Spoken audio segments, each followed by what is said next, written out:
Nama saya Repniati Tapui, Prodi PKAUD, kelas F, UTS Psikologi Perkembangan 1. Saya akan membahas materi tentang kepribadian, tipe-tipe kepribadian, perbedaan kepribadian, serta faktor-faktor yang mempengaruhinya. Teori-teori kepribadian oleh Gordon Allport, kepribadian introvert dan ekstrovert. Kepribadian adalah pola-pola tingkah laku dalam menghadapi hidup setiap orang. Mempunyai keunikan sendiri dalam menyesuaikan diri, mengatasi, mengubah ataupun menyerah. Tipe-tipe kepribadian masing-masing manusia memiliki tipe-tipe kepribadian yang berbeda-beda. Ada yang berkarakter lembut, ramah, periang, dan ada pula yang berbanding terbaliknya. Dengan karakter itu seperti berkarakter keras kepala, pemalu, dan lain sebagainya. Sanguinis. Tipe kepribadian sanguinis ditandai dengan sifat hangat, lincah, bersemangat, meluap-luap, dan pribadi yang menyenangkan. 2. Koleris. Tipe kepribadian koleris tampil hangat, serba cepat, aktif, posis, berkemauan keras. Melankolis. Tipe kepribadian melankolis adalah suka berkorban, analisis, bertipe perfeksionis dengan sifat emosi yang sangat sensitif. Tidak seorang pun yang dapat menikmati keindahan karya seni melebihi seorang melankolis. Yang keempat, flegmatis. Seorang memiliki tipe kepribadian flegmatis adalah seorang yang hidupnya tenang, gampangan, tidak pernah merasa terganggu, sehingga dia tidak pernah marah. Dia adalah orang dengan tipe yang mudah bergaul dan paling menyenangkan di antara semua kegembiraan dan kadang menjauh dari hal-hal yang tidak menyenangkan. Kepribadian yang berbeda-beda. Faktor genetik atau pembawaan.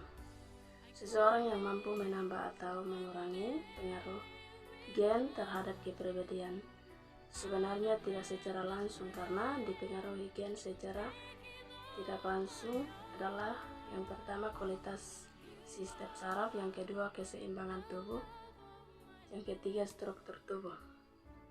Kemampuan belajar dan penyesuaian diri individu dibatasi oleh sifat-sifat dalam organisme individu itu sendiri, misalnya kapasitas fisik atau kekuatan dan kemenarikannya dan kecerdasan normal yang batas-batas perkembangannya. Kepribadian lebih besar dipengaruhi oleh faktor lingkungan. Faktor lingkungan yang mempengaruhi kepribadian diantaranya keluarga, kebudayaan, dan sekolah. Keluarga dipandang sebagai penentu utama dalam pembentukan kepribadian anak. Alasannya adalah: 1. Keluarga merupakan kelompok sosial pertama yang menjadi pusat identifikasi anak. Yang kedua, anak banyak menghabiskan waktunya di lingkungan keluarga. Yang ketiga, para anggota keluarga merupakan bagian pembentukan kepribadian anak. Pengaruh pola asuh orang tua terhadap kepribadian anak. Pola asuh orang tua itu ternyata ada yang dengan perilaku menciptakan kebebasan, bersikap manja terhadap anak, memiliki ciri-ciri kepribadian itu lebih aktif, lebih bersikap sosial, lebih memiliki harga diri. Kebudayaan atau mengatur kehidupan kita dari mulai lahir sampai mati, baik disadari maupun tidak disadari. Kebudayaan mempengaruhi kita untuk mengikuti pola-pola perilaku tertentu yang telah dibuat oleh orang lain untuk kita. Sekolah. Lingkungan sekolah dapat mempengaruhi kepribadian anak. Faktor-faktor yang dapat mempengaruhi diantaranya sebagai berikut: iklim emosional sekolah, kelas, sikap dan perilaku guru, disiplin, prestasi belajar, penerimaan teman sebaya. Ada juga faktor-faktor yang mempengaruhi kepribadian seseorang, yaitu internal dan eksternal. Faktor internal adalah faktor yang berasal dari dalam diri, orang itu sendiri, faktor genetis atau bawaan sejak lahir, dan merupakan pengaruh keturunan dari salah satu sifat yang dimiliki oleh salah satu dari kedua orang tuanya, atau bisa menjadi gabungan atau kombinasi dari sifat kedua orang tuanya. Oleh karena itu, sering kita mendengar istilah buah jatuh tidak akan jauh dari pohonnya. Misalnya sifat mudah marah yang dimiliki oleh sang ayah bukan tidak mungkin akan menurun pula pada anaknya. Faktor eksternal adalah faktor yang berasal dari orang luar tersebut. Faktor eksternal ini biasanya merupakan pengaruh yang berasal dari lingkungan seseorang, mulai dari lingkungan terkecilnya, yakni keluarga, teman, tetangga, sampai dengan pengaruh dari berbagai media sosial seperti TV, HP, dan internet atau media cetak lain seperti majalah, koran, dan lain sebagainya. Lingkungan keluarga tempat seorang anak yang tumbuh dan berkembang akan sangat berpengaruh terhadap kepribadian seorang anak, terutama dari cara orang tua mendidik membesarkan anaknya. Perilaku keseharian anaknya. Seorang anak yang memiliki perilaku demikian sesungguhnya meniru cara berpikir dan perbuatan yang sengaja atau tidak sengaja yang dilakukan oleh orang tua. Contoh, orang tua sering membohongi anaknya untuk membelikan sepeda. Dengan cara ini, seperti anak juga melakukan perilaku bohong kepada orang lain, termasuk pada orang tua yang mencontohinya. Bahkan, mungkin saja daya bohong itu akan menjadi suatu kesenangan dan dapat juga menjadi suatu keahlian yang lama-lama menjadi kepribadian. Demikian juga perilaku positif dan negatif yang terpraktikkan di lingkungan rumah.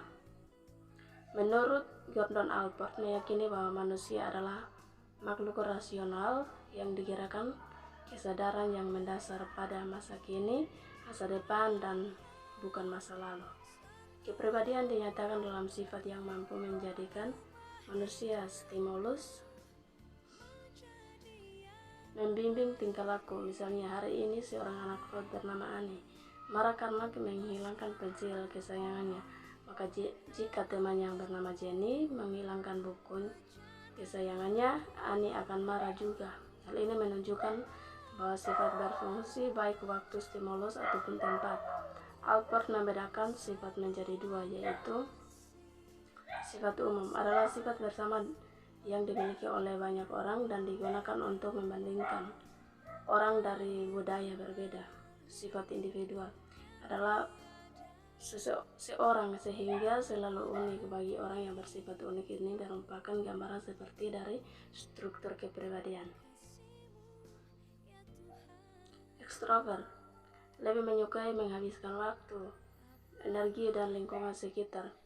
Mereka nyaman dan mudah berkembang dalam kelompok besar. Ekstrovert mudah dikenal dan bisa menjadi pemimpin. Ekstrovert juga menghabiskan waktu untuk berbagai pertemuan dan bepergian dengan banyak orang. Berteman dengan banyak orang. Sebagian besar dari mereka menyukai aktivitas di luar ruangan, seperti olahraga, berkemah, dan aktivitas yang membutuhkan banyak orang. Dalam keadaan seperti apapun aku. Ramah dan optimis, suka berpikir positif, bahagia, ceria, dan mudah bergaul. Mereka cenderung tidak memikirkan atau merenungkan masalah ketika bertemu banyak orang. Mereka membiarkan masalah berlalu begitu saja dan tidak mengalami kesulitan. Ketika berkomunikasi, lebih berani dan ekstrovert cenderung mengambil resiko dan lebih berani membutuhkan rencana sebelum bertindak. Ada juga tipe ekstrovert yang memberi keputusan secara spontan. Misalnya, seorang anak awalnya introvert, ketika berada di lingkungan baru, lambat laun dia juga bisa mengubah tipe kepribadiannya menjadi ekstrovert ketika dewasa. Introvert cenderung tertutup. Untuk lebih menyukai pikirannya sendiri, mereka membutuhkan waktu sendiri atau bersama teman dekat untuk memulihkan energi. Sedangkan ekstrovert tipikal orang yang terbuka dan suka berbicara dengan orang lain.